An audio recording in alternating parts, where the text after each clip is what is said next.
Welcome back to the Brew Crew Podcast, everyone. This is episode 230. 230, and we are approaching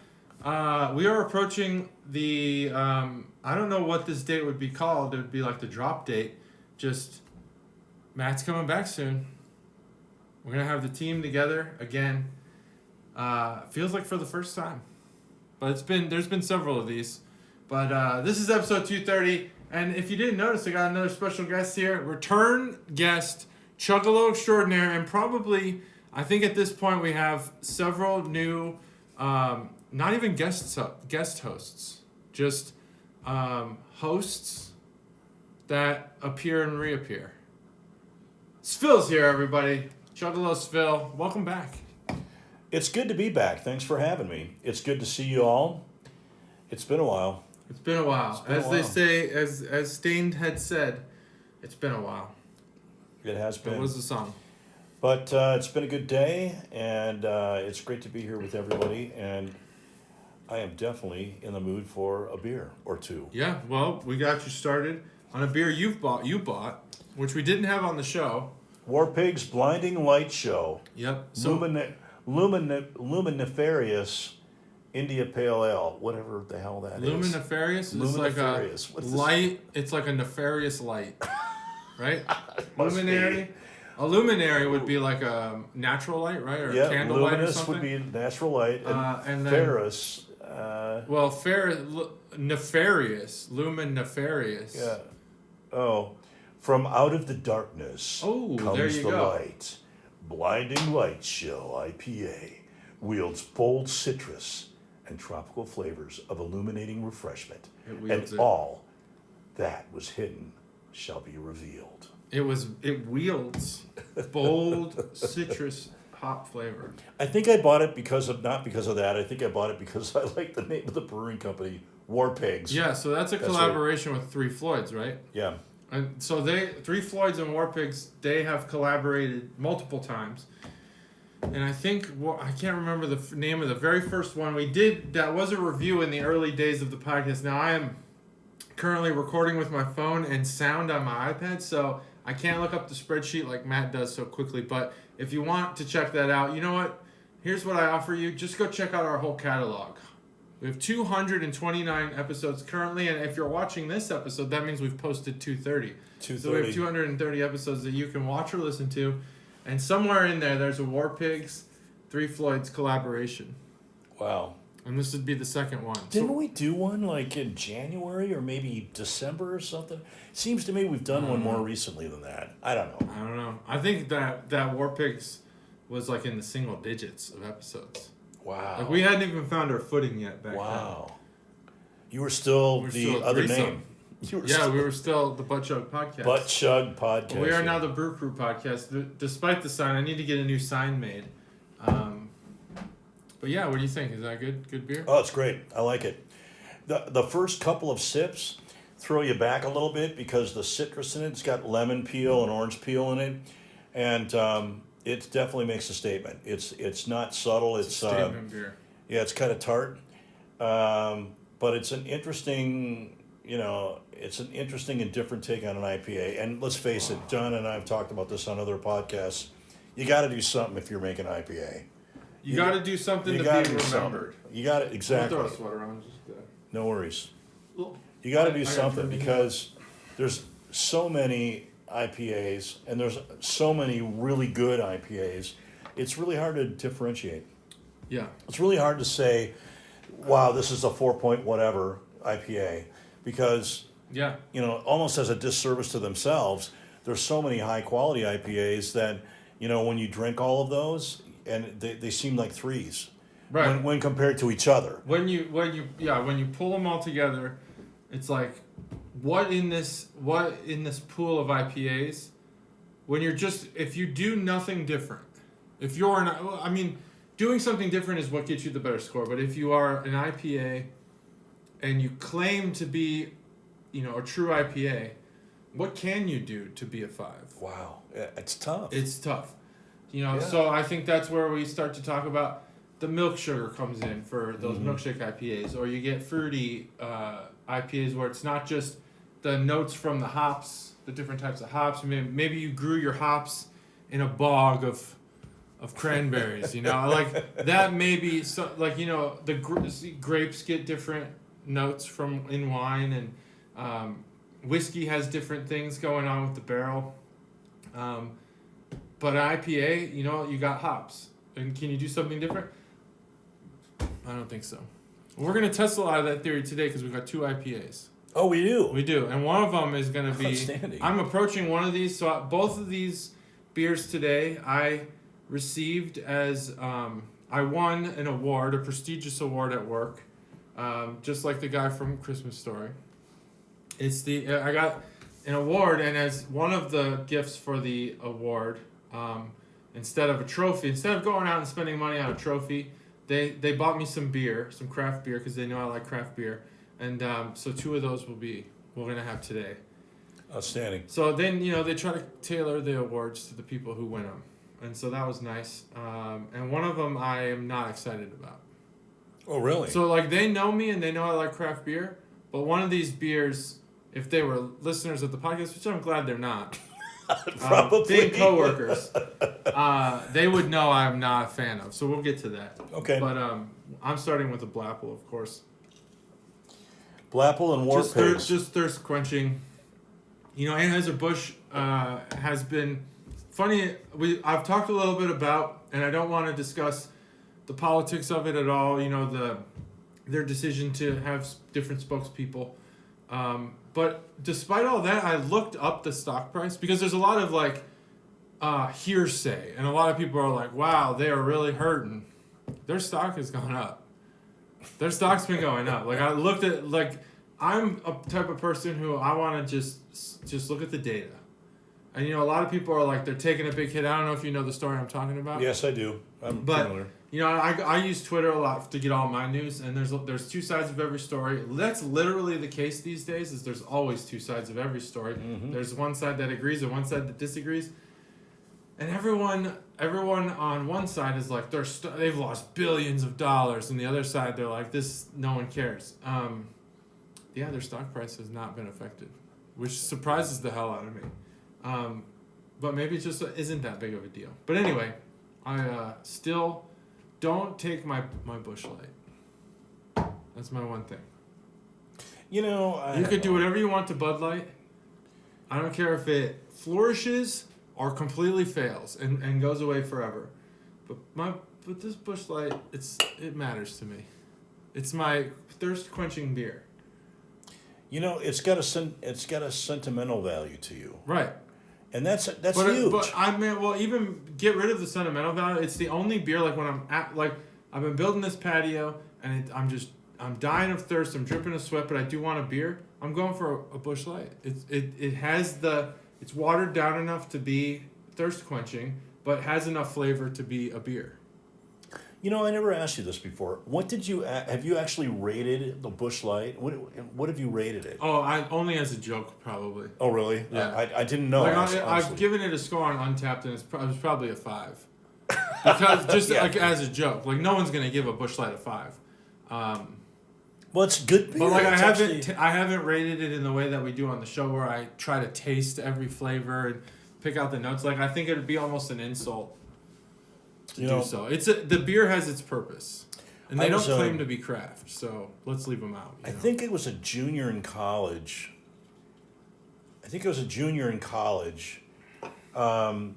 When during St. Patrick's Day there was an annual. I went to Drake University in Des Moines, Iowa. Yes, 4 long years, believe me. But we had a lot of folks that were friends of ours that went to school there, that were from St. Louis, and there was an annual trek during St. Patrick's Day to St. Louis. And I made that trek my junior year and went down to some buddy's house. We hung out there. We just basically drank and partied all weekend, of course. It was St. Patrick's Day in St. Louis. And you're a college student. You're a college student, and it's Anheuser-Busch country, right? Yeah. So we went to the brewery and had a tour, and I didn't know crap about brewing at that point, and I learned so much. And what really impressed me was, despite the fact that they're a mass-produced beer, of course, obviously, and everything like that, they were showing us how they went through the process and what the ingredients were that they put into every step of the process. And it was quality all the way. Even the hops. Everything was quality all the way. And I so respected that, and I had a totally different perspective on Anheuser-Busch. And I've been a Bud drinker and an Anheuser-Busch drinker ever since, Michelob drinker, and ever since. And they brew some really good beers. There's nothing wrong with that beer. Nothing wrong with this beer, except that now I think they are a Chinese company. Oh. InBev, I think. Right? Chinese? Yeah. Are they? I don't know. I have to look it up. No, you're right. So they sold to somebody. I don't remember who it is, though. Oh. But it's fine. It's fine. Still drink it. We're not going to get into the political thing. No. I mean, is it American beer anymore? I guess it's brewed by Americans. Well, yeah, the brewmasters of American, they still are headquartered out of St. Louis. They still use American ingredients. The grain is made in America. The yeast is an American yeast. It's hops in America. So it's American beer. Yep. There it is. It's American beer. So that's what I'm drinking. Wow. But let's get started here. I'm going to save the one I don't want for last, just in case. I don't want it to ruin the palate. This first one that we got up is our Shea. Everyone knows our Shea. Oh, love by our now. Shea. I've not had an IPA by our Shea. It is the Three Legends New England IPA. Okay, NEIPA. The New England IPA, 6.25% by our Shea Brewing, and they are out of Akron, Ohio. And I say they now, but we used to refer to our Shea as a guy. I don't know if they ever were just a guy. But it sounds like a guy's in their history, name. Yeah, I think it is a guy's name, I think. In the history of that brewery, it really does boil down to the owner / brewmaster. He is an eccentric guy who is really into science, the chemistry of beer and things like that. Go a couple episodes back when we drank another Arche, and I talked a little bit about his interests. On the website, it talks about him. Very cool guy I think would be awesome to have on the show. I'd travel to Akron to talk to him even. Or we could do a Zoom Teams kind of thing. But yeah, this is Arche. Let's crack it open. I'll do more talking after it's over. It's primed. You ready? 3, 2, 1. Perfect crack. Beer was primed. I mean, there was no digging in there for... Nope. Cheers to you. Thanks for doing the podcast. My pleasure. It was ready to go. Yeah. So I love Arche, by the way. Yes. John turned me on to Arche. I think it was actually before we moved here, but I can honestly say, truthfully, that I've drank a lot of Arche brews with you. Yeah. I've not tasted one bad Arche. No, they don't have a bad beer. Not one. I liked every single one of them. I don't remember. Recently, I've had a beer by a brewer that I said that, and I was like, oh, but this one sucks. But I don't think it was Arche. I can't remember if it was Arche or not. But yeah, I agree. Arche has just hit home run after home run, and they are available at the Crispy Crunchy Shell.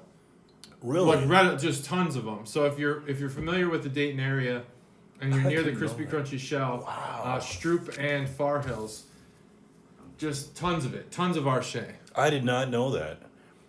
By the way, Crispy Crunchy is awesome too. Yeah, Crispy Crunchy is awesome, but they're always sold out when I get there. They're always sold out. I got it once. But we have I think a new I got place. it once. We have a new chicken finger place near us called Honeybees. Have you had Honeybees yet? That place is awesome. We went there. We went there. Yeah, we went there before we yeah. left for California. Right. Yeah. Wow, this is amazing. This tastes so good. I just had an Arche. It was in my little fridge down in the cave from Christmas time, and I'm trying to remember what the name of that one was, but it was really good. Yeah, I loved don't remember. I don't remember either. I think their signature Christmas beer or holiday beer, it's not a Christmas beer because it doesn't have like that distinct Christmas taste. It's a candy cane stout, I think. But I don't think that's what we had. No, because I don't think I've had that beer yet. No, They brew that every year. I've seen that one out at the. Yeah, I think that's a yearly release. Yeah. I have yet to try it. I've seen it at Arrow as well. I've seen it at Crispy Crunchy Shell. These are obviously local places, so if you're out of state, Not sure how accessible our Shea is, but you should find it. I saw that one at Barrel House actually. Barrel House, yeah. And I thought about buying it, but I ended up not. I ended up buying those other ones. All right, let's talk about this beer. So this beer has pretty much your standard essential 3 hops: Simcoe, Mosaic, and Citra. I mean, it's going to be in every New England you drink pretty much, even in most of the standard IPAs, right? Yep, pretty much. But for some reason, this one tastes different. So what are they doing here that's different? Because it's not your standard taste. It does taste like a New England. I'll give it that. It has more fruitiness than a typical IPA. It has more fruitiness than even a typical New England IPA. It has almost like a sauce-like quality to it. Not syrup. It's not thick, but it almost has like a sugary sauce flavor to it, where it's still liquidy, but it's almost not a drink. It's almost like a sauce. Like you could put this on your chicken and it would taste even better. Yeah, it's definitely sweet. It's got a sweetness to it. It's got a sweetness right up front in the palate. You can taste it right when it hits your tongue. I'm not sure what that is exactly, but it's definitely sweet. It's something other than, like, not what they're always doing in New England. Right. It's different. Right. The Citra hops, I think those are really specific. Of the 3, Mosaic, Simcoe, those are very common hops used in IPA and other ales. But the Citra hops give it a more citrus, obviously a citrus kind of esters and flavor to them, which is really unique. You won't taste those in West Coast IPAs or English IPAs or Midwest IPAs. That's really specific to the New England IPAs because they have that more fruity and citrus kind of character to it. So that's part of it, but it's really the sweetness. But it's more distinct than it normally is in New England. It is. Like I agree with you about that. Yeah. It just seems different. Yeah, it's sweeter. It's sweeter, and I think the hop profile is much more muted than normal. Yeah, it is. Even though it is in New England. Like I just started with the War Pigs, right? Mm-hmm. This one is way hoppier than this one. I shouldn't say hoppier. That kind of gives it's got a more bitter characteristic flavor, which is kind of what we're used to in America, right? Right. With IPAs, but this is nicer. It's more well balanced, I would say. Yeah, it's definitely. I'd say it's actually unbalanced in the opposite direction. Oh, like it would be balanced. It would be unbalanced traditionally if it was too hoppy, too bitter. It would be balanced if you got a good balance of that sweetness and the hops. Yep. I actually get almost too much, not too much in a bad way, but more sweetness than hops. Like I can't even find on the palate where the hops are at. You're right. It's real subtle. Like I can't really. It's pretty maybe subtle. the breath. I don't know. I can't really taste the hops. I think it's because of the sweetness in there. I think the sweetness is kind of It almost overpowers it. Exactly. That's what I was thinking. I love it though. Yeah. I'm guessing of the 2 that you got, this is not the one that you didn't like because you knew our Shea. You knew really like it. Standard New England IPA, I'm gonna gravitate towards. Mm-hmm. That's what I'm gonna order. Plus our Shea, right? And it's our Shea. Yeah. But if our Shea had the ingredients that were in this next beer, I'd still be cautious about it. And I'm sure they have a beer like the next beer. I just don't know because I don't look for those. By the way, I had no idea what we were going to be drinking when I came over, so this is a surprise to me. This is a very pleasant surprise. I like this beer a lot. Great. You want to? What about you? Do you want to go into a long form review? You think you've talked enough about it? You give it a score, or do you want to, kind of give your monologue style review about it? I think.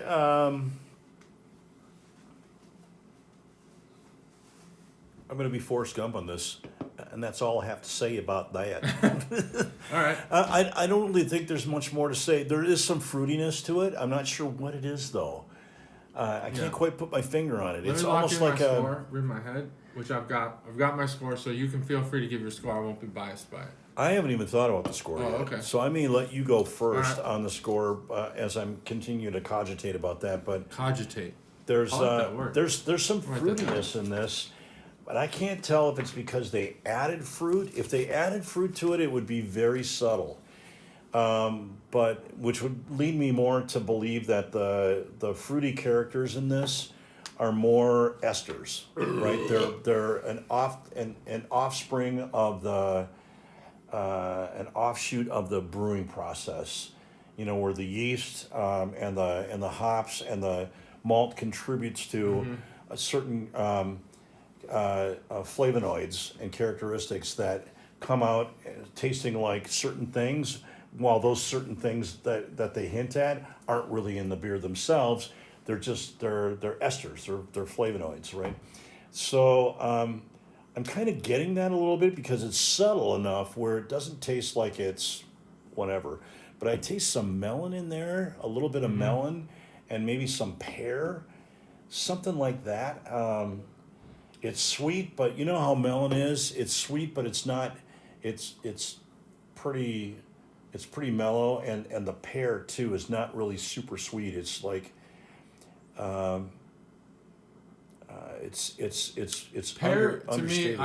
I could describe pear as a clean, juiciness. Yes. And melons, typically, the only word that ever comes to mind when I think about melon flavor is dull.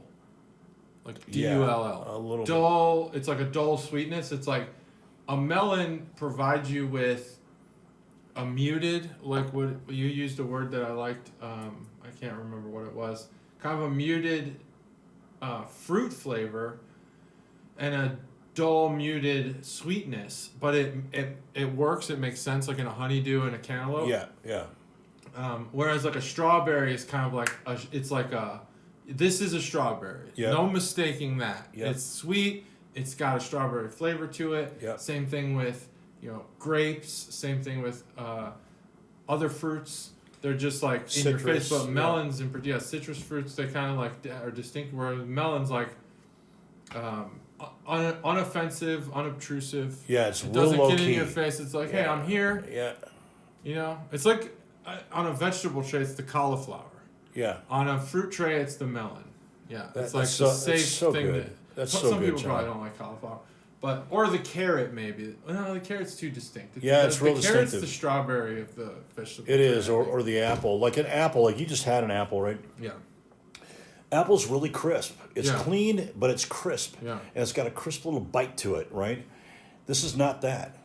Yeah, it's not that. This is not that. It's sweet and it's got fruitiness to it. That's why I said that. You know, it might even as you were talking to, what else came to my mind was kiwi fruit. There might be some of that Could be kind kiwi, of. yeah. Because kiwi's the same way. Kiwi. Yeah, it's the same way.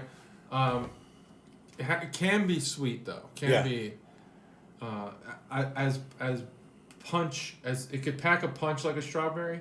But yeah, it's got a melon. A more melon, but yeah, exactly, more melon. But thing that when you said that, that's what made me think of it, right? So that's sort of what we're tasting, I think. Yeah, what else? What else are you tasting? I'm trying to pinpoint it myself.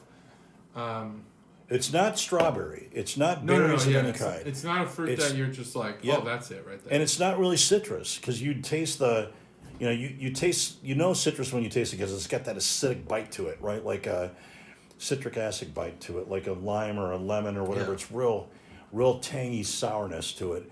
And grapefruit, like for example, not this. I actually feel like some of this is just unprocessed sugar. Just like the yeast did its thing, but not all the way. Right. And there's just sugar. At unfermentable sugars. And that could just be it, because it's just sweet in an anonymous way. It could well be. But I get the melon that you're talking about. I do get that. I think that you can make that argument. Matt doesn't like when I say that. At least he reacts to when I say things like cantaloupe or honeydew. But you get honeydew in a lot of New Englands. I feel like it just happens. And it's not that they're putting honeydew in it. No, that's exactly what I was saying. That's exactly right. Yeah. This is not. We're not saying that we think they put melon in here or kiwi fruit in there or even extra sugar or whatever. it's a byproduct of the brewing process that you get these esters and flavonoids out of the, you know, it's a biological process. There's yeast in there. They're living, breathing, you know, organisms, and they convert parameciums. Right, and they convert the sugar to alcohol. But in the process, there's other things that they leave behind as well, besides just alcohol, right? Mm-hmm. And those things create all kinds, depending on the type of, you know, the type of malt that's in there and all that stuff. There's a lot of different flavonoids that'll come out of that, which are like pheromones. Sometimes you can smell pheromones on people, on dogs, on plants, on different things. Sometimes you smell something, but you can't exactly put your finger on it, right? But like John said, it doesn't mean that we're saying that they put that in here. That's just a byproduct. It's just a note. Yeah. A note, yeah. When you say flavonoid, I always think of the show Futurama. Not that they say flavonoid, it just seems like such a futuristic word. Wow, yeah. I'm futuristic. I'm actually from the future, John. Can a yeast do yeast shit? I don't even want to answer that. So is it like a single-celled organism or something? Like, what is a yeast? It is. It probably doesn't shit then. I think it just converts. I don't even want to know. It's more like a potential to kinetic energy kind of thing. I don't think it actually like produces waste. I think it's. But it eats, right? They describe it. They describe it as eating. It does. But is that more of a metaphorical thing? No, it's literally eats. It's a living biological organism, so it must have some waste. I know. I hate to say that. We're drinking yeast shit in here. Well, there has got to be some. Well, not necessarily if it's a conversion. That's all it is. It's a conversion of sugar. It's not necessarily waste from the traditional sense. When you remember chemistry, you looked at molecular structures, right? And you saw carbohydrates have really complex structures to them, right? Mm-hmm. Starch has a complex structure that looks like this, and a certain number of carbon, oxygen, and hydrogen molecules tied together, right? And sugar is more complex than starch. So, they're breaking, and alcohol is a carbohydrate. That's really what it is. It's a carbohydrate. So what they do, the yeast does, is it eats sugar, and it passes, this alcohol converts the sugar into fermented. The fermentation is its byproduct of eating the sugar. Fermentation is yeast shit. It pretty much. That happens. Fermentation is yeast poop. Well, when you look at the chemical, you know what? This has got to be another SFIL episode. I just chalked this on. We need to have a SFIL science episode. We do. We need to have a SFIL science episode. We're getting there, folks. So, You're like Bill Nye. We gotta get you a lab coat. But it's got to be like. Instead of white, it should be like pale. Yeah, don't make it white. Pale yellow like beer. Beer don't make it white, because my wife will attest to this. Anything that I have on ever in my life that's white, I will spill shit on it, and it'll ruin it right away, like coffee or whatever. Yeah. It just happens. The old airplane drinking problem. I do. But I just make sure to wear something really crappy on the plane before I get on there. But when you look at the molecular structure of alcohol, it's, guess what? Carbon, oxygen, and hydrogen. It's just a less complex form of a starch or a sugar. So, the yeast does something with the sugar and consumes it and uses that to multiply. So you start off with a little starter. The brewers call it a starter, and there's a little tiny bit of yeast that they put in there, and that little tiny butthole size. You're like butthole size. It is. It is. That's the sign you're making there. It is. It's about that size. Or now doing like a white supremacy thing, right? Is that what is happening here? That's butthole. That's a butthole. It is. It's a butthole, and it's like a pod. It's like a little pod. It's maybe about that thick, and or you can just get it, as a loose, like it looks like grain almost. Or you can get natural yeast, right, from the air. You can. You have to be like outside for that. It's taking a risk. You can be anywhere. Yeast is floating all around us all the time. But shitting on us too. What's that? Is it pooping on us? No. Okay, good. Only when it's eating. So you want to stay clear of that, except for the fact that we're drinking. Well, they say I'm sweet, so it's eating. You are. So it must be eating on you. Mm-hmm. So, but the bottom line is, when you look at the byproduct, when you look at the spent yeast at the end of fermentation, whether it's wine or beer or whatever, you're talking about a thick sludge. Ooh. And it's kind of gross looking. It's kind of grayish green. It looks like boogers. Are there other uses for the post brewed?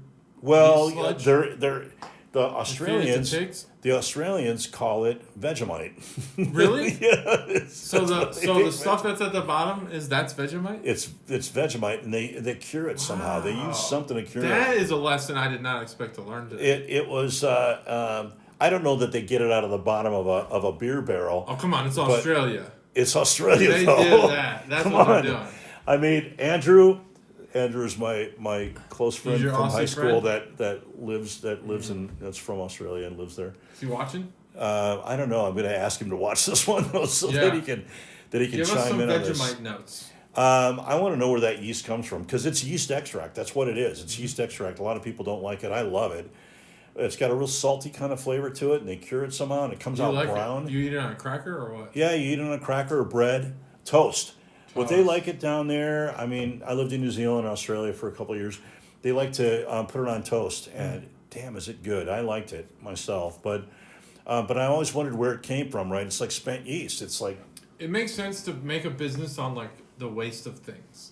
Yeah, especially if it's not harmful to you. Yeah. I mean, like, I don't know what other businesses there are. There's plenty of them, like, your whole thing is to get the thing that someone else didn't want. Right. Or that's the byproduct of something that nobody else thinks is useful, and then you find a useful useful like, purpose. Oh, yeah, I could use that. Yeah. But then it becomes valuable, and you got to pay for it. So I think we've talked about this beer. We've talked about the flavors. It does say on the can that this has an award. It is an award-winning beer. I saw that. Brewed with the powerhouse of those hops we mentioned. I'm giving. I mean, we've talked about this beer. I think it's sweet. I think that the hop profile is lost in the beer. It's all the other stuff that we discussed that get highlighted in the taste of this beer. There's nothing on the breath that indicates this is a New England IPA or an IPA at all. There's nothing. There might be a little bitterness on the tongue, but the majority of this beer is sweet. It comes off as almost like a beer candy. If I had to describe it, there is an IPA hard candy. This would probably be the closest thing to that. I give this beer a 4.0. I don't think it's not gonna be a 5, just because I don't think I could have, like, if I was going in for, it's the Bears are in the playoffs or the Cubs are in the playoffs and I'm getting drunk tonight, and I got the 4-pack of this, I don't think I can have all 4 of them in one night. It's just too sweet to drink all of them. And I could reasonably drink 4 6.25 beers in one baseball game, and then just stop drinking. Get a nice buzz, probably get a little drunk on that, and then call it a night. Not this though. This is it's too much. I think it's just too much sweetness. So I think for a 5, it's got to be like, I can't help myself from grabbing another one, especially IPAs. So like we talked about before. Yep. 4.0 I think is a good score for this beer. I think it's a good spot for me. That's my score. This is probably going to surprise many of you, because most of you have seen a lot of these episodes and have seen me on the episodes before, know that I actually really love IPAs, and I prefer them most of the time. If I go to grab a beer just for, I'm in the mood for a beer kind of a thing, I'm going to probably grab an IPA. I might grab something else. I like lagers. There's some, other types of ales that I like as well. But I'll preferably go for an IPA, right? This is not John said it best. He nailed it. This is not a typical IPA in any way. Yeah. It's not even a typical. It doesn't have New England IPA. It does. Yeah, I'll let you do the review without me interjecting. No, it's okay. It's all right. I'm having a hard time even giving this a 4. Okay, fair enough. It's not that. Let me give you a good description of when SFIL's preferred brewery, and correct me if I'm wrong, but from the traditionalist approach that they take, I think you gravitate towards Great Lakes.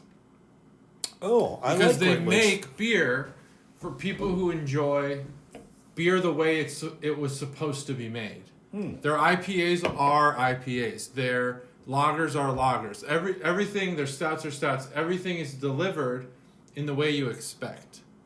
And there's not like milkshake this or, slushy that or whatever. It's just like, here's our beer, we're giving it, and they have some experimental stuff, and they have award-winning beer. I'm not saying that Great Lakes isn't good for someone like me who likes experimental beers, but for a traditionalist, someone who appreciates the craft beer, you gravitate towards Great Lakes. Every time I come over, you've pretty much had a Great Lakes beer on hand.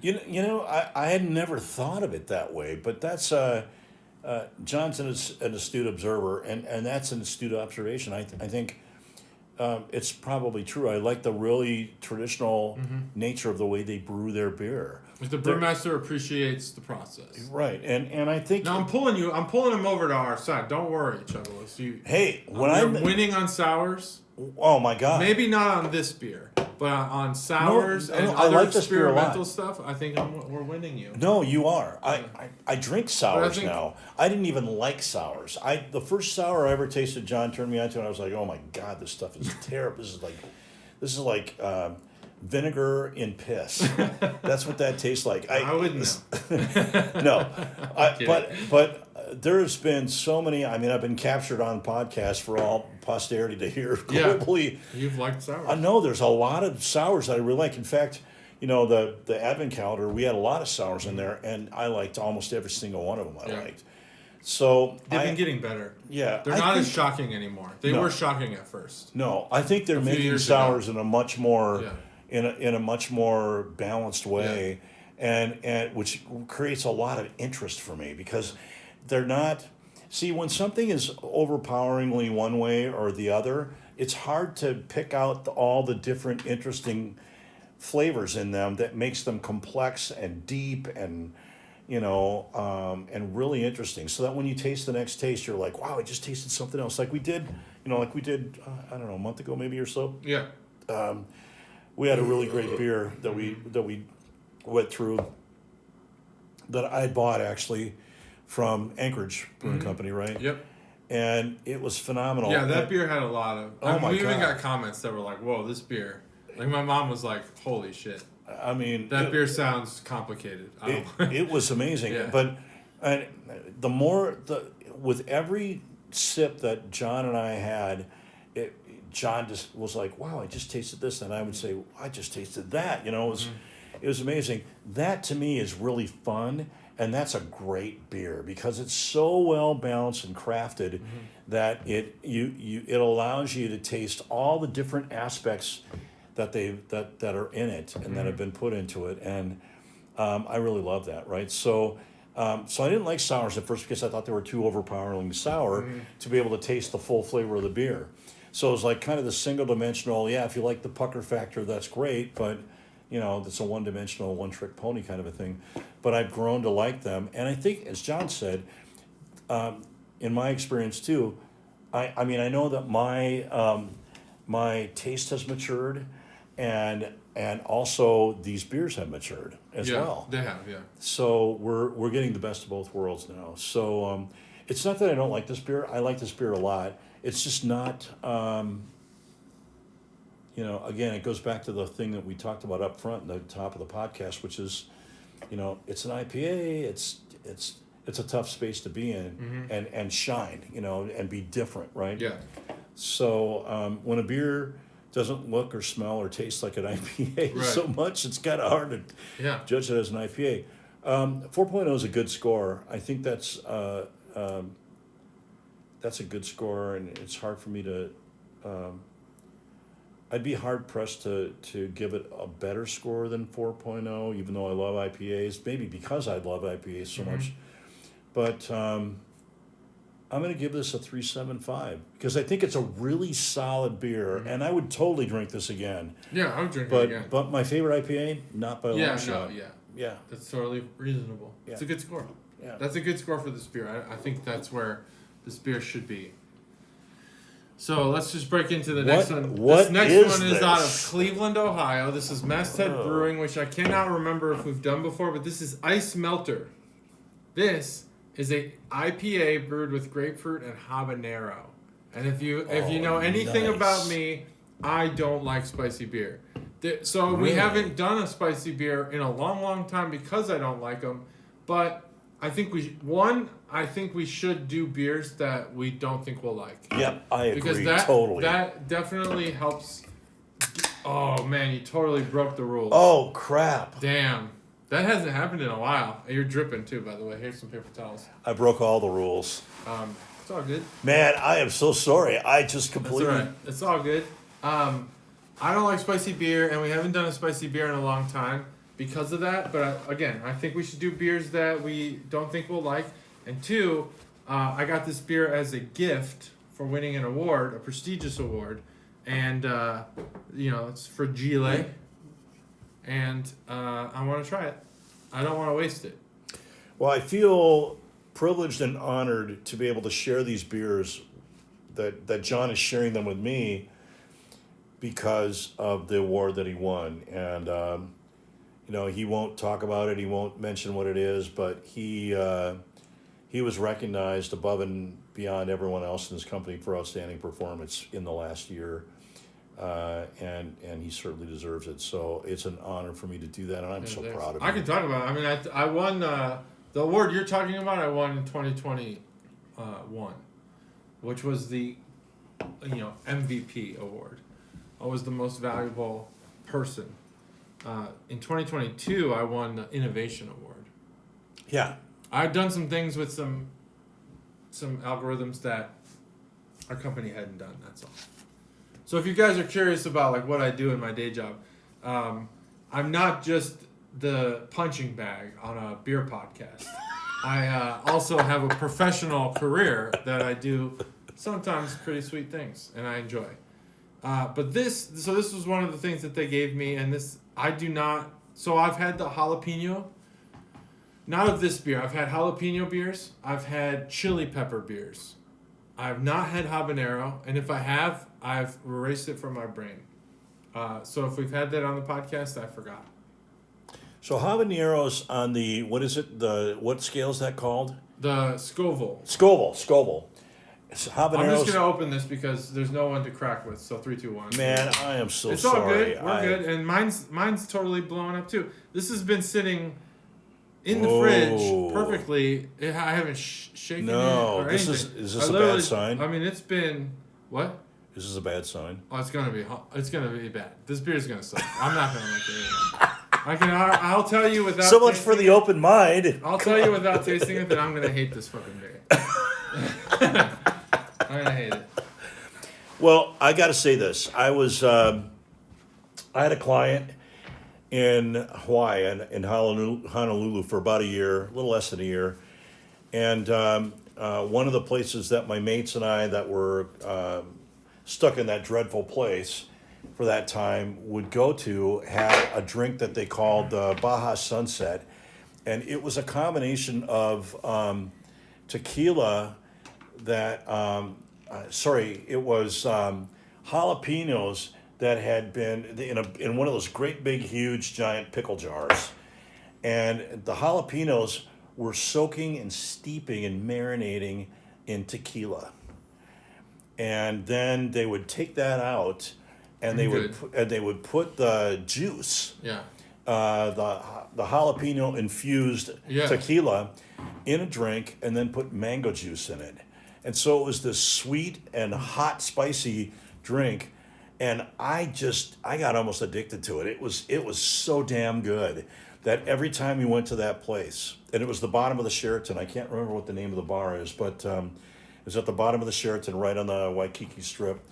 Whenever we went there, I would get Baja Sunset because it was a phenomenal drink, and I didn't think I would ever like it that much. But it was the sweetness of the mango and the spiciness, and of course tequila is not exactly, that's kind of got a spicy, harsh flavor to it as well. Yeah. But the combination of those two things was magical. I just fell in love with that drink. So I'm kind of hoping or thinking that this will kind of be a similar kind of flavor profile. Maybe. To that, but now I'll clarify that I do love spicy food. I love spicy food. I love jalapenos. I eat habanero style things, chips, whatever, salsas. I just haven't found a beer that I've liked it in. I think it ruins the beer. What's your favorite spicy food? That's hard to say. I like them all. You like I like spicy Mexican? I had curry the other day, and I love that. Okay, Thai curry. I think Thai curry is superior to Indian curry, but I like them both. Oh yeah. Like I prefer Thai curry, obviously. Thai's good. And I love buffalo sauce. I think spicy buffalo sauce is good. What did you say? That's it. Just Indian. Oh, tacos. Yeah, I love Mexican food, and I love spicy salsa and stuff. No one complements spicy sauce better than Mexican food. The Mexico in general. Yeah. Figured out how to pair those things together, and you can tell because like even in like horchata, for example, is specifically made to cool the heat off your tongue. Like it's delicious, but it was really made because they just can't stop eating spicy foods. Yeah. So like I love spicy food. First beer I had, and I've talked about this on the podcast before, the first spicy beer I had was a chili pepper beer. It was a Christmas ale with chili pepper. Oh, it was brought to a party, and I was like, this beer sucks so much. It's not even like if you're gonna make a spicy beer, because spice in my mind is, at least in beer so far. Now I'm okay with the taste of jalapenos. I like the taste of jalapeno. I would eat poppers, for example. I think are awesome appetizer. This beer was specifically just Christmas ale with spice. The chili pepper did not add flavor to the beer. And so I already didn't like the beer. And then I didn't like the heat. And I was just like, this beer's worthless to me. But if you can offer me some flavor, like if this is super hoppy, I think that might be interesting. Now, habaneros, that's one step beyond jalapenos. That's right, hotter. And, I mean, jalapenos are not horribly hot. You can eat them, but if you've ever had, like, a garden fresh jalapeno that literally was picked today, that shit can get hot. Like, it can get hot. Yep. And you're like, whoa, what? This is not a jalapeno, but it is.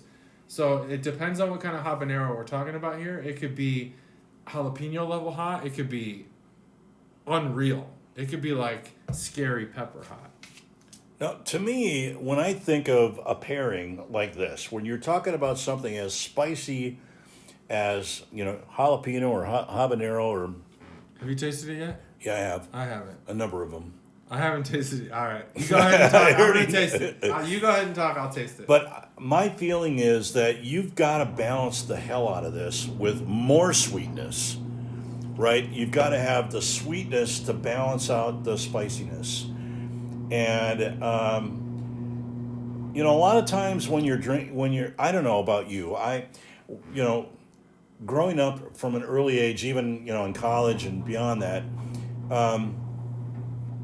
I love Mexican food. And when I would go, and I lived in Southern California for many, many, many, many, many years, and I would find myself, about the best thing and the only thing I can have with spicy Mexican food is beer. Because for some reason, it balances out and cancels out the spiciness a little bit. Mm. And so it makes sense to me that they would put it in one can, put the spicy pepper and the beer in one can and balance it out. But it's got to be sweeter, though. You've got to have a sweeter, you know what I mean? I agree. To balance it out. Yeah. Otherwise, it's just going to leave you, the spiciness is going to leave you burning, and then if it's just a regular beer, it's going to leave you dry. So you're not going to be dry and burning. That's not a good combination. That's a bad combo. That's not a good combination. So we'll see. Let's give this a little bit more taste and see which way this one falls. I'm just trying to cleanse the palate because I feel like I can't taste the beer. Can you taste the beer? The flavor of the beer? Mm-hmm. Okay. I need to figure something out here. I'm not able to taste the flavor of the beer. Now, this is Masthead Brewing. That's out of Cleveland, is that right? Cleveland, yeah. Cleveland. What other great breweries are in Cleveland? Great Lakes. Oh, are they really? Fat I didn't know Heads. that. Oh, I didn't know that either. Masthead. I don't know that they're regarded as one of those, but is Platform Cleveland or Columbus? Platform might be Cleveland as well. I like Platform beers. Let me go look. I got a sticker on the fridge.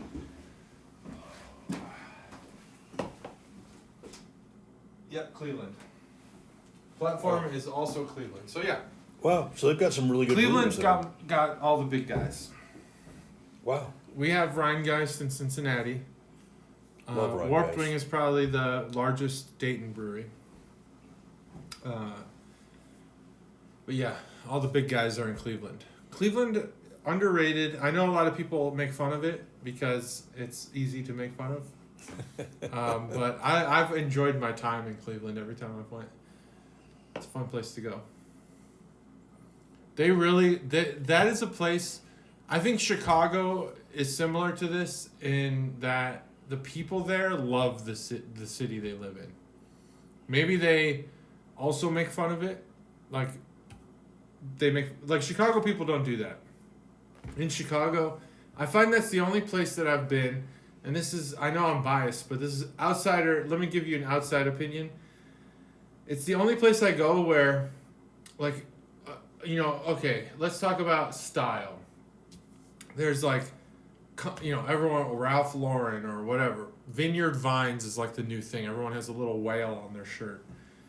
In Chicago, sports clothing is like its own thing there. It is like a style. If you have like a nice, people wear nice quarter zip Cubs sweaters. They wear leather Bears jackets, like just nice shit. And like Chicago has its own sports style like no city I've ever been to. They pride themselves like here in Ohio. I feel like if I wear like a Bears jacket out in town, like people are just gonna be like, "What's up with this dude? Is he like obsessed with like the Bears or football or something?" And like the teams in Cincinnati have made the playoffs like the past few years, and they're really good. But it's just not a thing. You don't wear sports gear outside of sports season. Where in Chicago, that's like half the city. That's true. Wears sports gear. That's true. It's its own thing. You could have fashion shows of elegant, nice, fancy-looking Cubs, Bears, Bulls, White Sox, Blackhawks gear. Blackhawks gear, exactly. Like, I used to have a Blackhawks jacket shit. just like that. Vineyard Vines, this company I'm making fun of, actually has a collaboration with the Chicago Cubs. Oh, do they really? Yeah, they have Cubs gear with the little whale on it. So like, this is like legitimate. People are dropping huge dollars on their wardrobe there. You move out of Chicago, and like all of a sudden wearing a Cubs hat out of season is weird. Feels weird here in Ohio.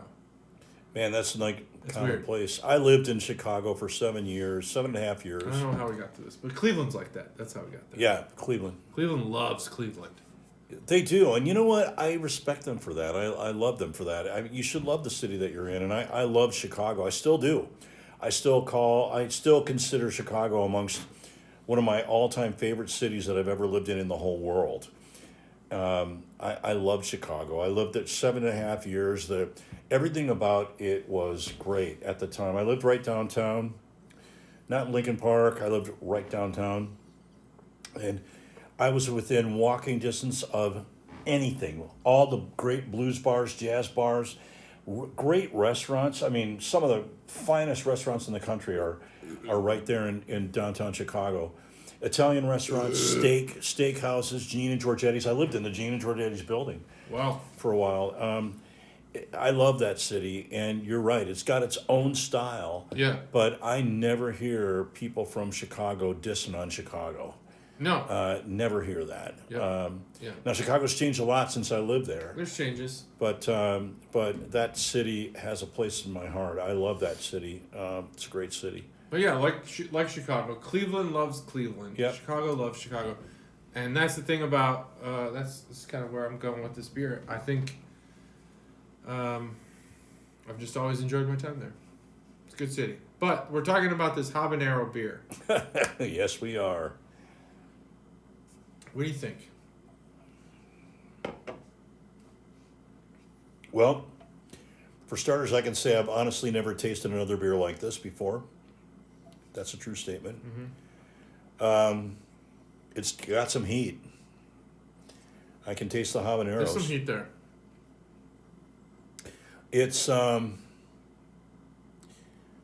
It's enough heat where it's hard to say. You couldn't say that this is a well-balanced beer. It's not a well-balanced beer. Yeah. It's spicy.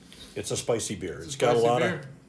It's got a lot of habaneros. It's got, a fairly. I mean, if you can see past or taste past the habaneros, it's got a fairly standard. It tastes like it says it's an India Pale Ale. It doesn't taste like that to me. It tastes like a lager to me almost. Yeah. But that's because it's probably the flavor profile of an India Pale Ale is so covered up or overshadowed by the habaneros. I think that it's kind of hard to pick that out. An IPA versus a lager, that's a huge difference. I mean, it's a lot richer beer. It's an ale versus a lager. It's a lot sweeter because there's a lot more malt in it that they put in there. The alcohol content's going to be higher. All of which is what you want if you're going to pair it with habaneros. But, from the same token, I would probably think that they would make a double or triple IPA with habaneros to allow that extra malt, the extra sugar content, to help balance out the habaneros, but they don't. They haven't done that. What's the alcohol content on this? 7.6. Yeah, that's pretty normal. So it's like a double IPA. It's like a double IPA. I honestly, I can't taste one bit of the grapefruit at all in this. No, me neither. So I don't know what's up with that. I mean, grapefruit tends to be a pretty citrus, acidic citrus flavor, and with some sweetness that you definitely can't mistake for anything else. Mm-hmm. And I don't taste that at all. I taste the malt, from the barley in the beer, but it's pretty subtle. That's why I say, I mean, if you drink an IPA, you know what an IPA is, right? It's quite different than it's even different than other ales, and it's hard to kind of pick out the IPA flavor in this. Mm-hmm. So. Yeah. I couldn't say it's my favorite beer I've ever had. I'll say this about this beer: it's not the worst spicy beer I've had. Mm-mm. I would say it's probably the best, but that's not a compliment because it's not good. The main problem with this beer is that, and I'm actually going to go in opposite direction as you, is this beer leaves a void for me. The spiciness that I'm getting from this beer, that habanero flavor, my brain has already registered that I currently should be eating. Right? Because the only time I eat spice like this is the thing that happens. This is why they say the same psychology that I'm describing, and this is going to shock people, and probably I'll be wrong about it. Yeah, use that as a footrest. Yeah, absolutely. The same psychology is what they say happens to your body on diet soda. Your brain is processing sweetness. It's not processing Diet Coke. So when your metabolism is reacting, it's reacting in a way like you're drinking sugar. With this beer, my brain is reacting to spiciness and even a flavor that I've had before. And there's this gaping gap in the flavor where I feel like there should be a savory pork or chicken taco that you're eating, that I'm eating, and it's not there. Like, I'm actually getting hungry drinking this beer. I'm salivating at the thought of like an excellent pork taco from Tres Hermanos in Dayton. And like this beer is opening up that in a way that's kind of pissing me off because I actually think sweetness would hurt this beer. I don't know how you'd make it better. Maybe salt is the answer. Maybe you gotta salt this beer up. And it could ruin the beer. But in the end, I agree with everything else that you said. I can't get any of the beer flavor out of this beer. Hardly, yeah. It's 7.6%, and all I taste is generic bland liquid and habanero. I do taste the pepper, and I think it's pretty good because I like the taste of habaneros. Yeah, me too. I like the actual pepper part that doesn't include the seeds. I think the flavor's pretty good. Same thing with jalapenos. But grapefruit, no. No. IPA, no. No, not really. Nope. There's a lingering spice that's on the throat. Yep. Very small on the tongue. So it's not like a habanero. If you eat a fresh garden-picked habanero, you're not going to be happy about it. This doesn't offend like that. So it has that going for it. But I've never been more disappointed in not having a taco in front of me. Maybe we should go get some Pretty tacos much right I'm now. always disappointed that I'm not currently eating tacos, but right now I'm the most disappointed that I'm not eating tacos. Do you love tacos? Yeah, I love tacos. Yeah, me too. And you'll understand this. And I think people who have strong biases against the West Coast will disagree with this, but you should change your mind. Once you've had a real taco, Yep. there's almost no food that will ever be. I've gone to places that have been rated the best steak in the country, the best this in the country. Yep. But if you've had an authentic Mexican taco from the shittiest shack in San Diego, Yep. it's better than all those foods. Like it literally will you will remember that more than you'll remember the best steak in the country. More than you'll remember some of these other things. It's just that good. And this beer sparks a lot of that want. Yep.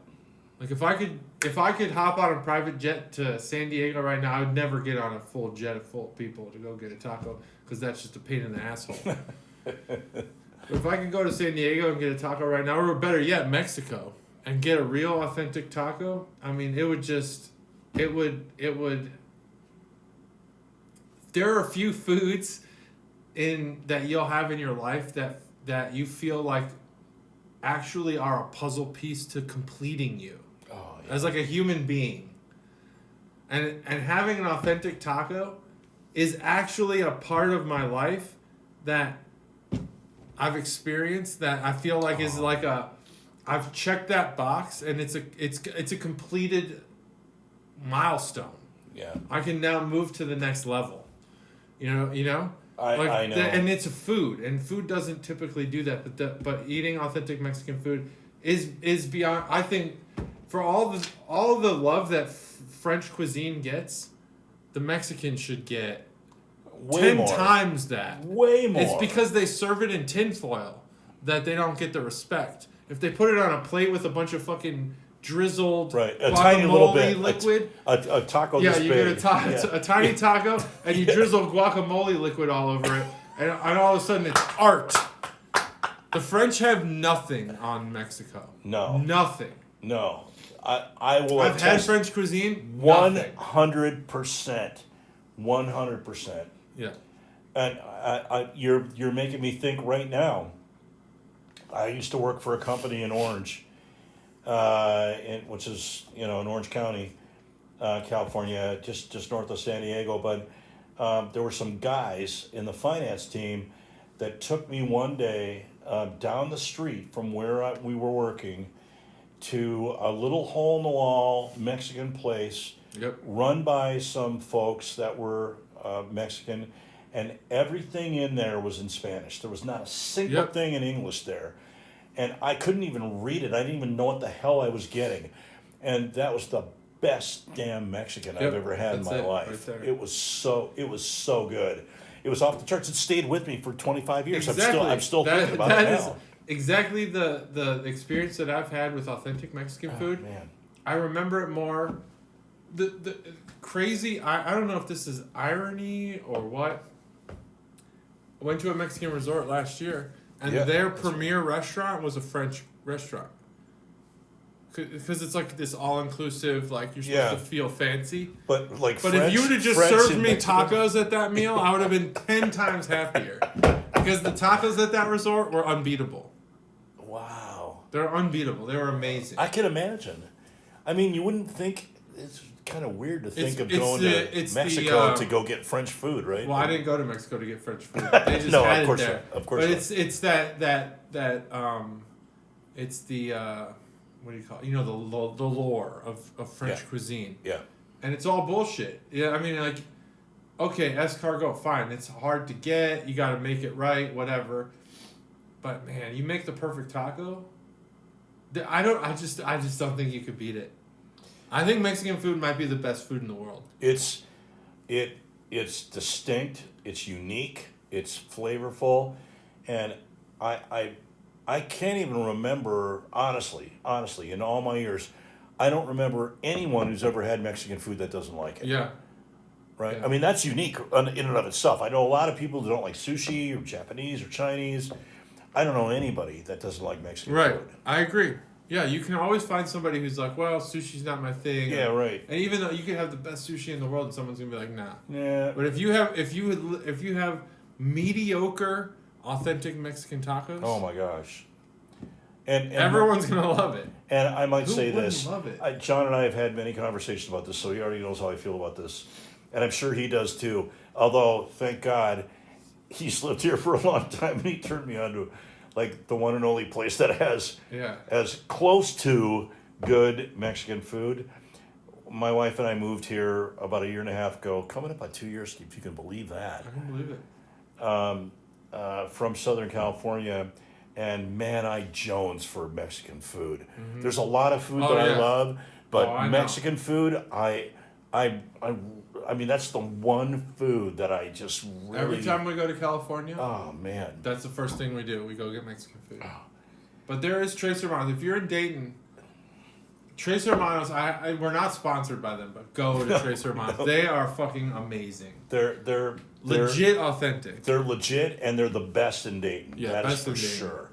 And when you go there, if you close your eyes, you taste it, you're like, okay, this is as close as we're gonna get. This is as close as we're gonna get to 2,000 miles away or 2,400 miles away, whatever it is. So that's what this beer does. Is it leaves for me a gaping, savory hole of I want Mexican food, because all the flavors in this beer that you can taste, there's a lot of flavors that they claim are in here that you can't taste. And maybe if you did offer that sweetness, I could maybe change my mind. But currently, I disagree with SFIL's opinion about having an amped up sweetness to complement the habanero. I actually think you need savory. You put some salt in this. We've had a lot of the key lime beers we've had have salt in them. Do that here, and I think, yes, we'd be thirstier, but I think we'd also be more satisfied with what more flavors we're Yeah, I think we'd be like, well, I'm fucking thirsty now. I want more beer or more water. But it wouldn't leave me with this just like, I mean, really there's no other way to describe it than like blue balls. You're like, I'm going to drink this beer and now I'm not done. Something's missing here. Like, I need to finish this meal. And the only way I can do that is to go get authentic Mexican tacos. And I live in Dayton, Ohio.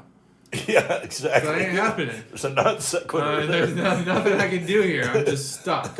I'm just stuck in like the Purgatory of Flavor-town, which is something that Guy Fieri should probably address. You know what?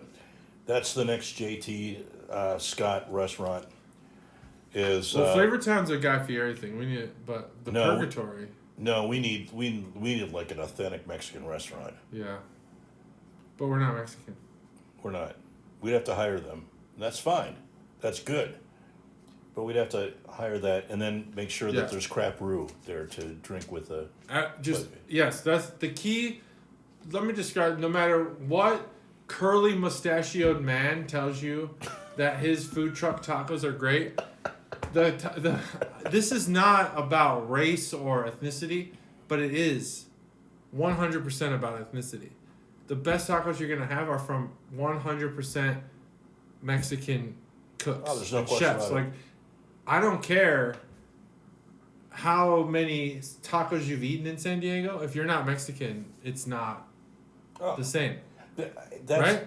100%. Like a Mexican cook will beat any other person It's in making tacos. 100%. It's not even. I mean, my wife makes a mean turkey taco, and I love it. And that's what she makes, and I love it. It's spicy. But that's a different category. It's in a totally different category. Taco. It's not the same.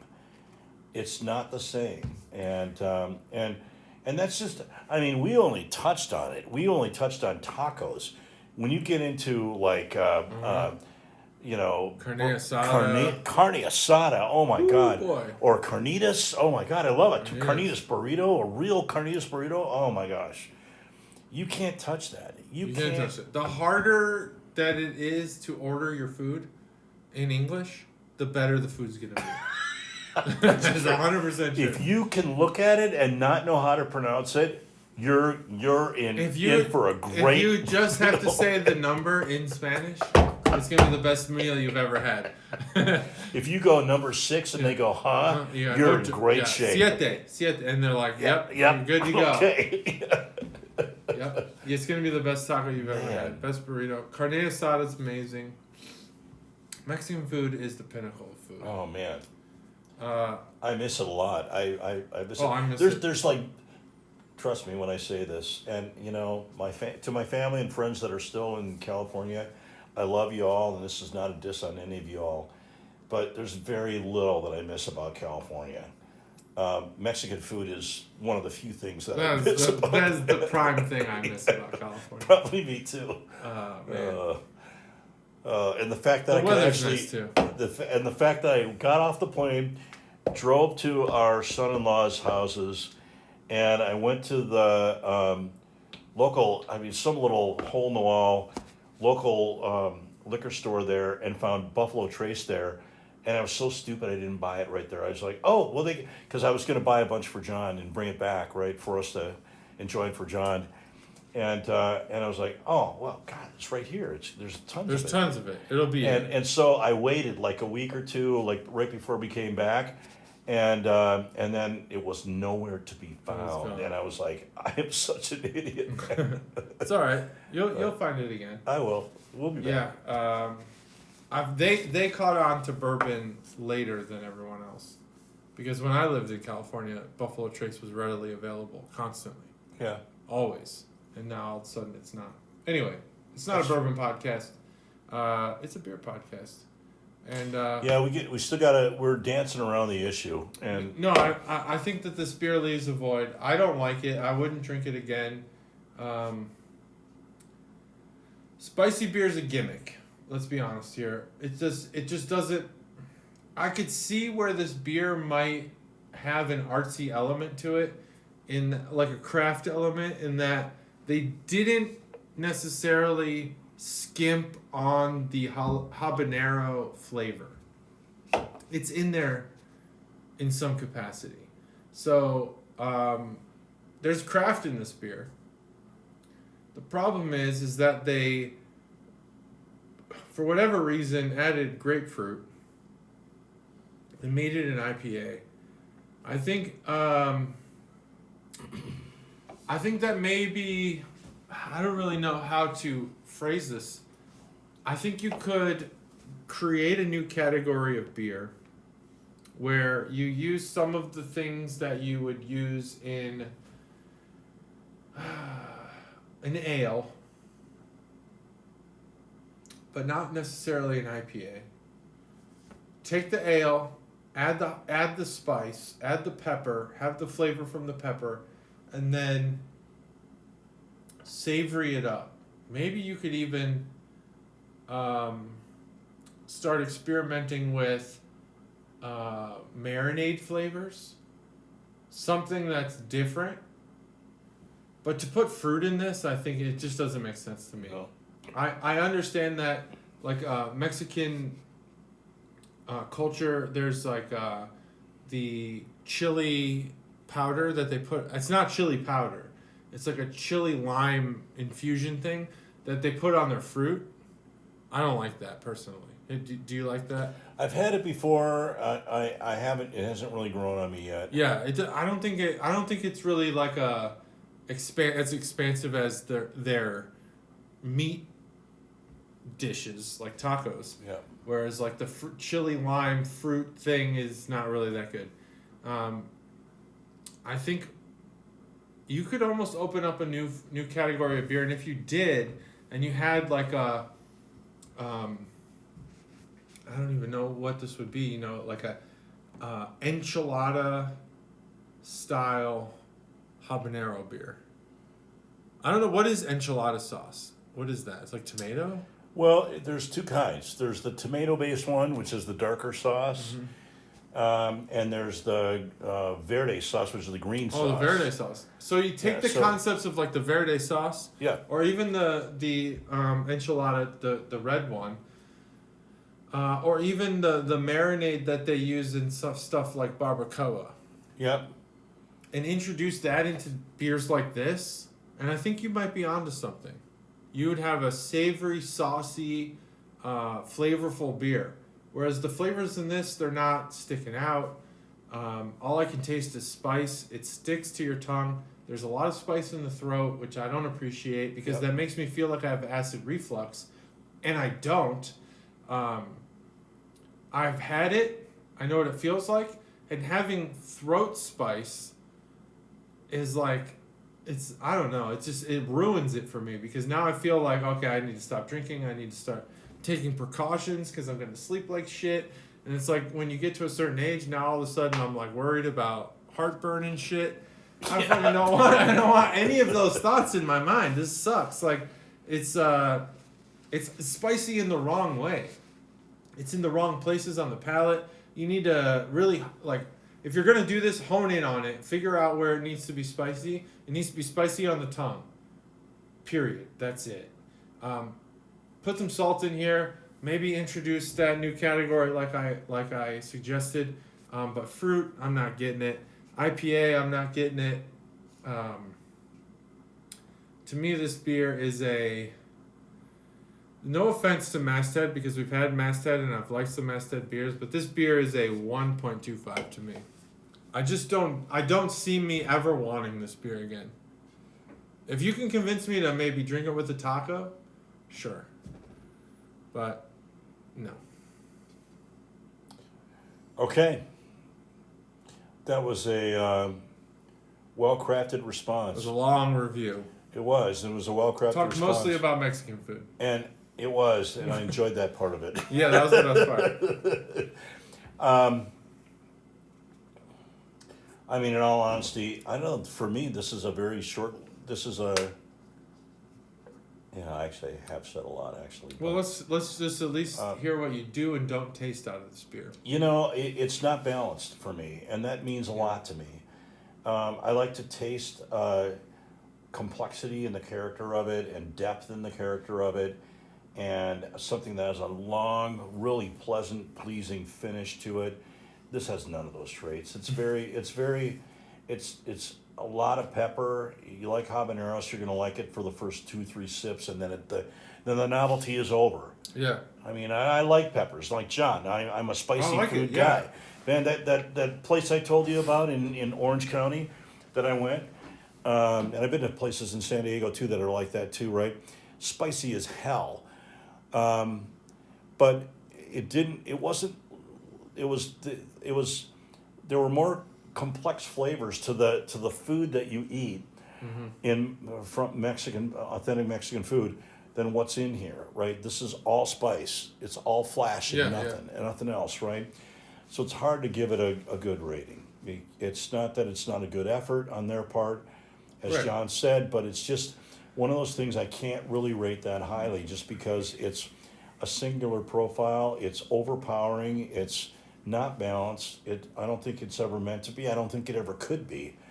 It could be. I think you need to add. You need to add something else. If you make an enchilada beer, yeah, with habaneros, I think you're onto something. Yeah, it might taste disgusting at first. Yeah, it's going to be a different flavor. It's going to be a different flavor. But you've got to add the saltiness. That was a great idea. I thought that was a really good idea because that's actually something that would provide a little bit better balance for it. Because in addition to the back of my throat, it's the habaneros are hanging out on the roof of my mouth, So it's almost impossible for me to taste anything else now. The roof of your mouth, yeah. So it's just one of those things that I'm gonna have to agree with John. This is just not one of those beers that I'm gonna pick up and go out and buy and go, wow, I tasted that before, it was awesome. Let's buy a 6-pack of this and watch the game. It was awesome. Yeah, let's go watch the game with this, right? No, we're not gonna watch a game with this. Imagine how unapproachable this beer is to the less versed craft beer drinker. Oh man! They would hate this beer. This beer is made for a very small subset of people. Oh yeah, and it's not an everyday drinker. I don't even think. Not at all. No way. Even the guys that might like this for whatever crazy reason that might be, they're not going to drink this every day. This is not like what's your favorite drink? At the end of a long day, I come home and I want an ice melter. I don't think that's what they're going for. No. But I think they're at least going for there's a select few people who do think this is a 5. Yeah. I don't think there are. I don't know who that would be. I'd like to meet him because it'd be really intriguing. It'd be intriguing to me to find out what's going on. I'd like to meet him too. If you think this beer's a 5, we'll have you on the show. Yeah, please contact us because I would love to pick your brain about why you think that's a 5. What turns you on about this? Yeah, it's a sub 2. It's a sub 2 score for sure. Because it's one of those things that I will never go out and buy. Yeah. Myself, I just won't do it. No. I mean, even if I make really great spicy Mexican food at home, I'm not going to buy this because this is not you have the spice already. Right, I already got the spice. Exactly right. Yeah. So I like my beer to complement the food with something different, right? Mm-hmm. So yeah, I was going to say 1.5, but I'm going to have to say 1.25 too. 1.25. I think that's a good score for this I think it is. I think it's the right score. Yeah, I think it's the right score. I think it is. It's if I'm under 2.5, for me personally, I'm not drinking the whole beer. That's what that typically means. 2.5 is my limit for I'll finish this beer. I'm not going to finish this beer, and it saddens me because I hate wasting beer, but I can't drink this beer. I don't like it. And it's how much of yours do you have left? It's a lot, over half. I got about half. It gives me the feeling of acid reflux, and that alone is off-putting. but the added taco blue balls I'm getting, and the added no flavor other than habanero. I'm gonna write that down too. Taco blue balls. Taco blue balls. That's like you've got to trademark that. That's like a John thing, JT thing. Taco blue balls. So here's I can't wait to hear Matt's response to that. I have taco blue balls. I have cogitate. And Purgatory of Flavor-town. Those are the 3 episode names that I'm going with right now. Awesome. Usually Matt writes all these down, and we just kind of decide at the end. But now he's not here. Taco blue balls. I mean, taco blue balls has got to be That's a good name. That's a good name. All right, awesome taco blue balls. That's the name. Purgatory of Flavor-town would be a sweet shirt. Yeah, it would be. It would be a cool T-shirt or an album name. It would be a great album name. If we were in a band. You are in a band. Maybe your album. They don't want that. They don't want that. We have other names already. We have other names for albums. All right. I am in a band, by the way. He is. Pretty cool band. Can't wait to hear. I can't wait to hear the first we'll play the show someday. So 1.25 for the both of us. I mean, that's it. Let's just wrap it up. I think that we're over where we were trying to get these episodes to an hour when I'm with Matt, but we're way over. And I think it's good though. Conversation's been excellent. SFIL never fails to deliver. Always comes ready to talk about the relevant topics. You know, I remember I took the Myers-Briggs test. For any of you who know the Myers-Briggs test, it talks about communication styles. And there's 4 main parts of it. And the first part of it is whether you're an extrovert or an introvert. And that's kind of the way the rest of the test works, right? It's just a way of quantifying, your sort of communication style, right? And your personality. Personality, right? I've taken the Myers-Briggs test as well. Yeah, and I came out of the very first test that I did, and they called me an off-the-charts extrovert. Definitely. Off the charts. Off the charts. Hey, that means like it goes 10 to 10, plus 10 is an extrovert, minus 10 is an introvert, and then there's, of course, between minus 10 and 0 is different various shades of being an introvert, and same with being an extrovert above 0 to 10, right? Yeah. And I was somewhere north. You were like 25. I was somewhere north of 10, I guess. I don't know, but I think that's probably true about me. That one part of it is true about me. Mine said basically you're going to be the most innovative mass murderer of all time.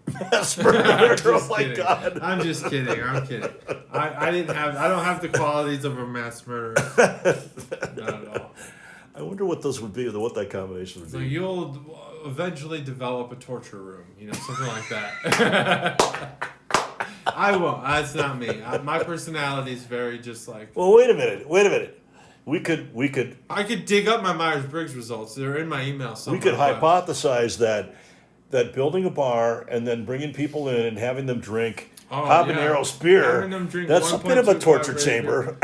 In a way, it's a torture chamber, yeah, because you're going to get Taco Blue balls. Well, not only do you get habaneros torture, then you get Taco Blue balls on top of that. Exactly. It's torture. Torture. It's torture. I don't want the Carriage House to be associated with torture, and I don't want the Brew podcast associated with torture. No, what I'd like is that it's not. you I'm just keep kidding. joining in. 230 episodes, my God. That we've been through so man. many. Congratulations. 5 years, 100 years, whatever. Matt's coming back. Can't wait. I hope we could do some collaborative episodes where we keep having you on and have Stev on, and we just keep rolling. Let's do it. I can't wait. Yeah. It'll be good to have Matt back with us. I think it's been a long time. The banter's going to be excellent. Hopefully he hasn't changed. I'm sure he hasn't. It's the same guy. We'll see. We'll see what happens. We'll see. Shit changes people. Yeah, it does. But he's not different. He's going to be great. Everything's going to be great. And the Brewers suck. The Packers traded Aaron Rodgers to the Jets. Can you believe that? Fuck yeah, I could believe that. The last time the Packers got rid of their quarterback to the Jets, the Bears fans were super stoked. Well, that didn't work out because they had Aaron Rodgers on the bench. Right. Is that where did Favre well, go to the Jets first? But not only or did that, he go to the Vikings first? No, he went to the Jets first. Then he came to the Vikings and kicked the Bears' ass. So it was like one of those things. That's the penny that kept on coming back, man. Well, here's the thing: the Packers probably have somebody, or else they wouldn't have got rid of Aaron Rodgers. I think they're stupid, but anyway. They got that Jordan Love guy. Who do they got? also got a bunch of first-round picks, but the Bears have Justin Fields. And he might be legit. He might be the real deal. Might be. I think he is. You think so? Yeah, I think he is. I think we'll see, sports fans. I'll be honest with you. Jay Cutler was the real deal, but we ruined him by having no offensive line. But we're not a sports podcast. I'm just happy that Aaron Rodgers is no longer in our division. Me too. I could say that too, but from a whole different color. I just feel so bad for Vikings fans. It's like, what happened? You got Kirk Cousins, right? You paid him like $1 zillion. No. See, that's a whole different podcast. But it's a whole different podcast. But that was spicy beer. That was a mistake from the very beginning. One of my best friends in the whole world growing up, Steve Conard. Steve, if you ever watch this, shout to Steve. Shout out to Steve. He and I have been talking about this since the day they actually gave him the guaranteed contract and the whole deal. First time a quarterback has ever been given all that Kirk Cousins was given, and he and I were both like, he was really positive about it. Hey, we're going to make something out of this. We're going to rebuild the team and all this stuff. And I was like, Kirk Cousins? Yeah. You did that for Kirk Cousins? That's not an Aaron Rodgers. That's not a Peyton Manning. It's not a, you did that for Kirk Cousins? Why? He had a losing record at Washington in with the Redskins. And, you look at the great quarterbacks, and some of the great quarterbacks of all time played for crappy teams, like Fran Tarkenton. He took the Vikings to the Super Bowl, but they weren't. There were some of those teams were not good teams, but Fran Tarkenton made them winning teams and then championship caliber teams because of who he was, right? Kirk Cousins is not that guy, and he never will be. And I always thought this is a giant mistake, and I think they're seeing that now, right? I think they're seeing, they've got a really good team. They got a great team all around him, and he got them to the championship, and they got their butts kicked. Yeah, what they won like the first 12 games or something like that. Oh this yeah, year, right? Yeah, but actually no, sorry, they didn't get the championship. I said even during that winning streak, you heard me say, first game of the playoffs they'll be out, and they were. They were out in the first game of the playoffs because they weren't they didn't have it. They didn't have it, and they never did, not even during the season. They eked out every one of their wins by 3 points, even against losing teams. So, You know who has it? Justin Fields. Justin Fields, you think so? The Bears will be in the NFC Championship this year. You think so? Oh, man, I don't know. Because I'm a horrible Bears fan, and I have way too much faith in the Bears. Every year. Except I did have realistic expectations the past 2 or 3 years. But this year now, I have unrealistic expectations. I think we're going to be great. We're going to go to the NFC Championship. Whether they win that or not, I'm not going to predict that. Because I'm not going to say they're going to the Super Bowl. That seems crazy.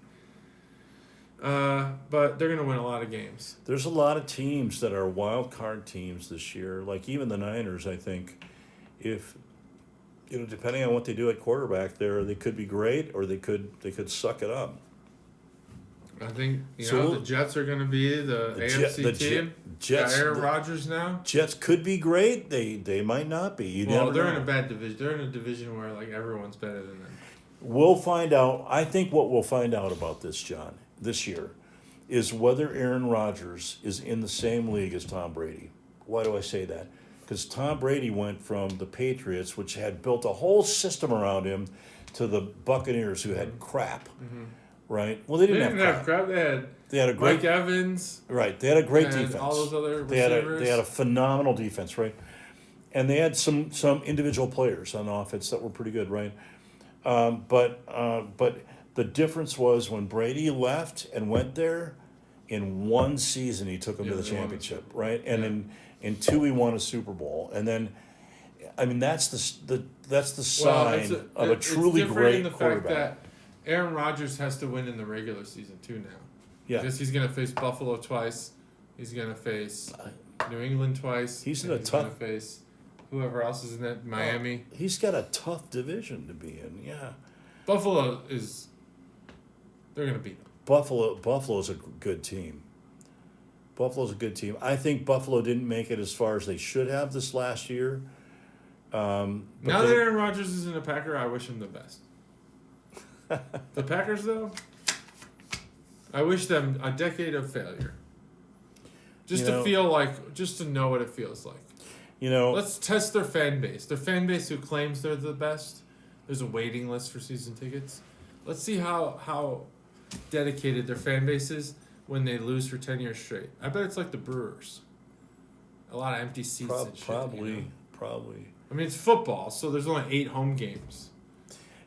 But how dedicated are they really? Let's see. What I've been really...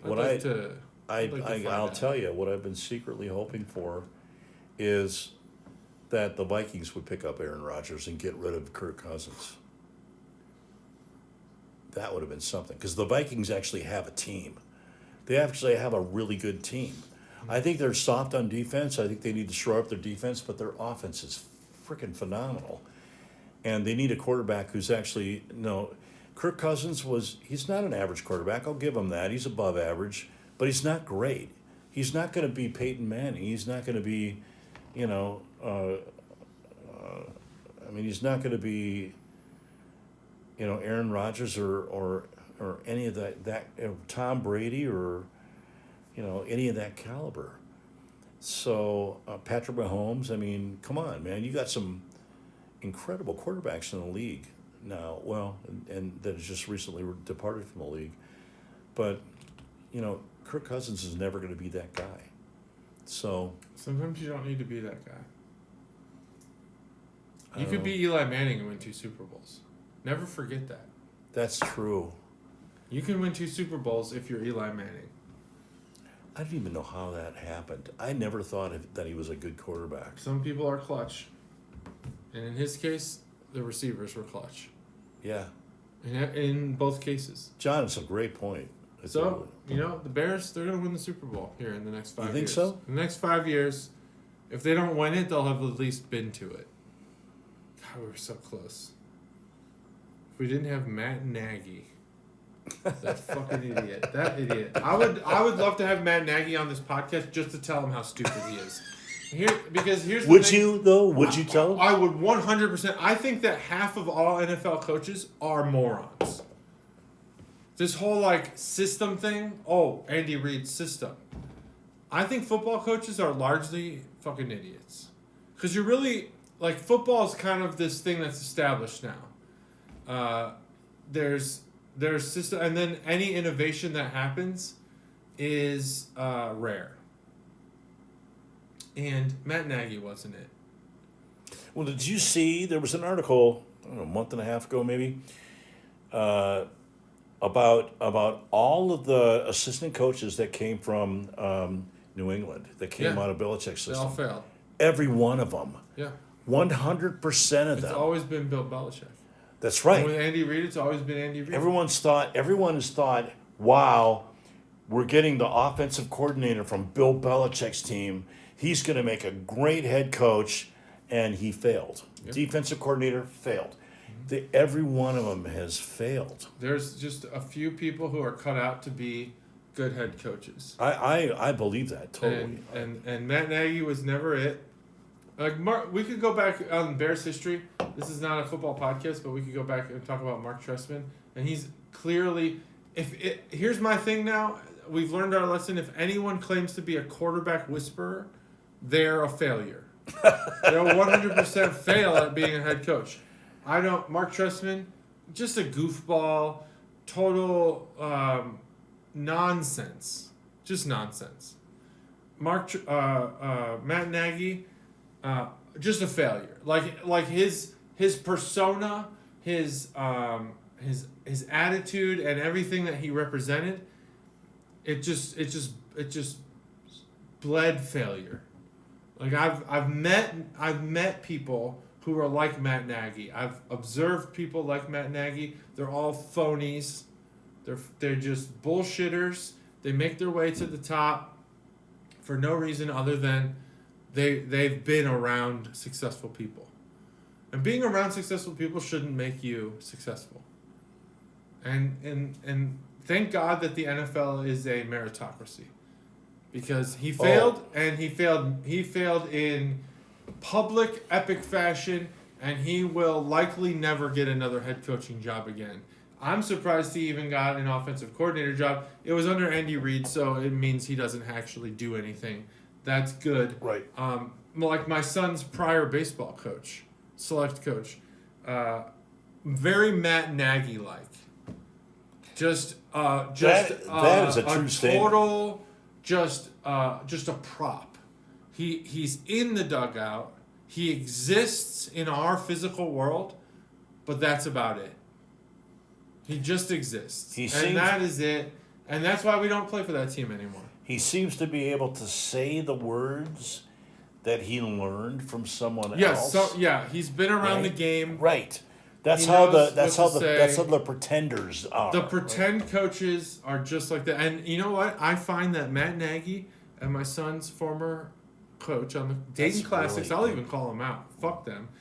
Those two guys are literally the same person. Really interesting. They are the same person. That's an interesting analogy. I'm glad you think so, because I've thought about it a lot. We've lost many nights of sleep and many hundreds of dollars on that team. Yeah, a lot of money.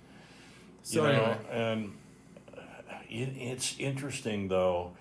You've got, I think there are a few great head coaches that are in the league today. But they were born for that. They were. And by the way, they also happen to be great quarterbacks coaches. Right. Andy Reid, Patrick Mahomes, right? I like to say, and everyone will disagree with this, the Bears had the number 2 pick in that draft. Yep. They picked Mitch Trubisky. The Chiefs picked Patrick Mahomes. Oh, my God. If the Bears had picked Patrick Mahomes, we would be talking right now about how the Bears missed an opportunity to pick Mitch Trubisky. Because of the coach. Because he would have gone to the Chiefs. And Andy Reid would have taught Mitch Trubisky how to be a great quarterback. You know what? I love that you're so honest and transparent about that and truthful, because I believe that I had not. And Patrick Mahomes right now would be run out of the league. He would have. He would have been called, wow, look at that, Mitch Trubisky, Patrick Mahomes. That guy never made it. When you're a new quarterback, Matt Nagy wasted. John Fox, Matt Nagy wasted Mitch Trubisky. There's no doubt about it. Andy Reid would have made the best. There is no doubt about it. The head coach of whoever you are coming into as a quarterback, it's a lot about luck. It's all about how they season you, right? The best thing that can happen to a new quarterback coming into the league is not to make the starting quarterback the first year and play. That's almost dead set failure, 100%. The best thing for you to do is sit down for 2 years. Yeah. Right? Like you know, a good coach. I'll tell you, Marty Schottenheimer. You're probably gonna disagree with me, but he was the head coach of the Chargers. Had been for the Chiefs, remember? Mm-hmm. And he came over to the Chargers, and he was dissed because he never could win the big one. Blah blah blah. But he drafted that year Phillip Rivers and Drew Brees. Yeah, I know, right? They're both Hall of Fame quarterbacks. And you know what he did? He sat him down for 2 years behind who? Jim Harbaugh, who was finishing his career as an all-pro NFL, made it to the Super Bowl. No, made it to the NFC Championship, I believe, and was used to being in the playoffs a lot. And Jim Harbaugh, football extraordinaire now, one of the great coaching stories of all time. But at the time, finishing his career and coaching them on how to be a quarterback in the NFL. Look what happened to both of them. They were both great. Yeah. They were both great. Two quarterbacks the same year. They were both great because they didn't play. They didn't rush them into it. They didn't try to push them too hard. But a lot of that was coaching. A lot of that was, the head coach saying, hey, we got Harbaugh. Let's play him. Let's bring these guys up. He was old school, and he did it that way. But I'm a total believer in what you just said. I totally agree 100% with that.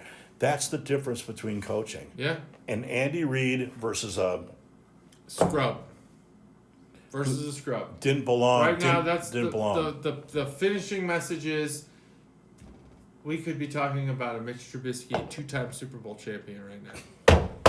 But we're not. We're talking about Patrick Mahomes because the Bears drafted Mitch Trubisky. That's it. Thanks for joining us. 2:30. Awesome. 230. Love y'all. Bye.